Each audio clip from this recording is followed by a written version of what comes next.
Sanofi, a global and diversified healthcare leader, reports results for the third quarter of 2015.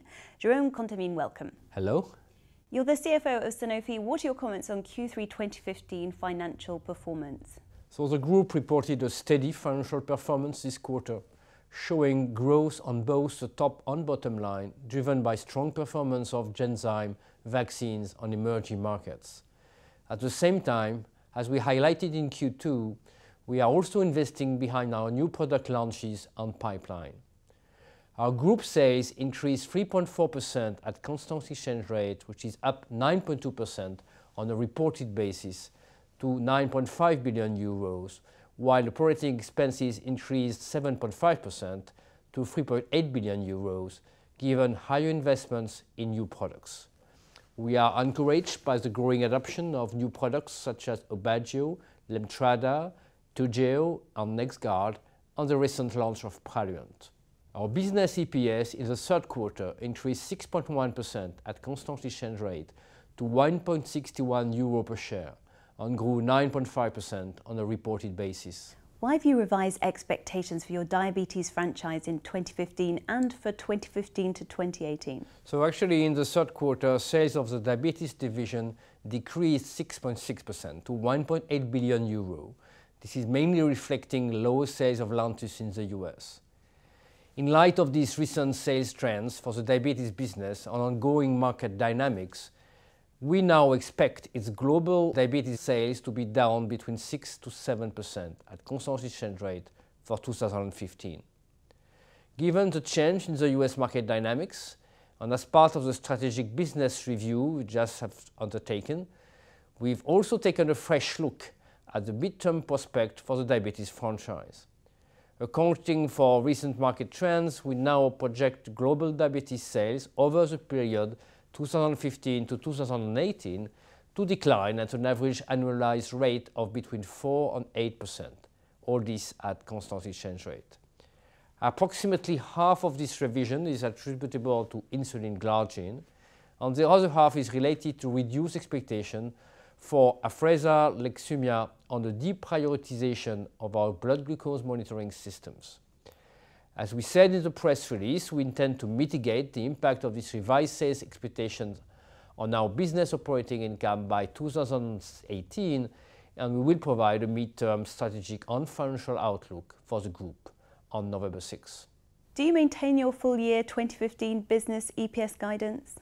So yes, I confirm that we expect 2015 business EPS to be stable to slightly growing versus 2014 at constant average exchange rates, barring unforeseen major adverse events. In addition, the positive currency impact on 2015 full-year business EPS is estimated to be between 6 and 8%, under the assumption that the exchange rates remain stable in the fourth quarter as the average rates of September 2015. And what are your comments on the performance at Genzyme this quarter? I'm very pleased to report that Genzyme again recorded another quarter with double-digit sales growth, sales being up 32.7% to 923 million euros. The multiple sclerosis franchise continues to more than double sales on an annual basis at constant exchange rate. Aubagio is now Genzyme's largest product by sales, and the launch of Lemtrada is progressing well. Sales of rare diseases delivered once again double-digit growth in the quarter, up 13% to 630 million euros. This performance was mainly driven by continued new patient accruals across the three major disease areas, Gaucher, Fabry and Pompe. Are you pleased with your vaccine sales this quarter? So first, our vaccines business showed good sales growth of 5.5% at constant exchange rates in the third quarter. Major contributors to total sales of 1.7 billion euros in the period were the US flu vaccines, up 8.3%, the PPH family of vaccines, the pediatric vaccines, up 17.8%, driven primarily by strong sales in China, and Menactra, up 17.8% as well, resulting from strong US public sector purchasing. The overall performance of the flu franchise was stable as we had delayed supply in Western Europe and Mexico. Importantly, we continue to be on track to deliver more than 65 million doses of flu vaccine in the important US market in the 2015 season, and the Q3-Q4 split will be closer to 60-40 breakdown this year versus around 70-30 breakdown last year. Is Merial able to sustain such a strong performance? So Merial has reported its sixth consecutive quarter of strong performance. Sales exceeded 600 million euros in the period, an increase of 9.3% at constant exchange rates. This is principally driven by the companion animal segment, and notably the performance of NexGard in the US, which is supported by a successful advertising campaign. The production animals segment is also up 2.5% to 200 million euro, driven by the avian business in emerging markets. Importantly, the business operating margin of Merial continues to be very solid at 28.5% for the first 9 months of the year. Praluent was just recently approved. What are your comments on its ramp-up? So as you know, Praluent received US approval in late July and EU approval in late September. The product was launched in the US within days and is gaining market access and developing awareness in the broader medical community.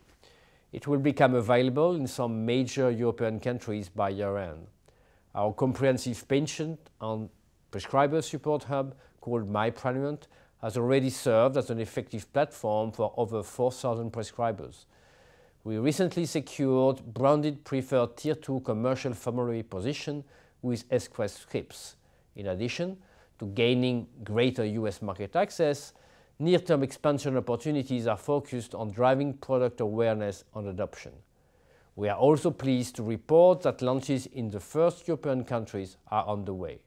So overall, launch progress is consistent with our expectations of a gradual uptake in the market.